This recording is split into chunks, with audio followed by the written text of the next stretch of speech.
Hello guys, আসসালামু আলাইকুম and welcome to my YouTube channel. আজকের ভিডিওতে আপনারা দেখতে যাচ্ছেন কীভাবে এরকম একটা হ্যাং বানাবেন, হ্যাং মানে যেটার মধ্যে দিয়ে গাছ লাগাবেন। তো চলেন ভিডিওটা বেশি দেরি না করে শুরু করা যাক।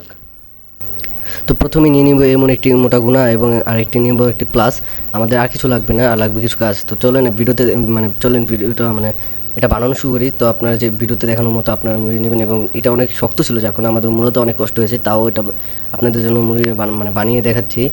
তো যেভাবে ছিল যেভাবে দেখাতে হবে, এটার উপর দিকে একটু চারকোনা শেপ করে নেবেন আর কি, চারকোনা বা ত্রিভুজ শেপ করে নেবেন। এবং যেটার ইকুইলিব্রিয়াম শেপ অনুযায়ী এটাকে উপর থেকে একটু বেঁকিয়ে নেবেন, মানে পানির লেভেলটা অনুযায়ী এটা একটু বেঁকিয়ে নেবেন। আর গাছগুলো এটার মধ্যে সুন্দর করে লাগিয়ে নেবেন। আমিও আমার গাছগুলো সুন্দর করে লাগিয়ে নিতেছি। এই দেখেন আপনারা, আমি আমার গাছগুলো অনেক সুন্দর করে লাগিয়ে নিয়েছি এবং অ্যাকুরিয়ামে লাগাচ্ছি। এটা লাগানোর পর কিন্তু অ্যাকুরিয়ামটা অনেক জোস হয়ে গেছে। তো এই ছিল আজকে ভিডিও। আশা করি আপনাদের ভিডিওটা ভালো লেগেছে। আজকের জন্য এতটুকু বিদায়।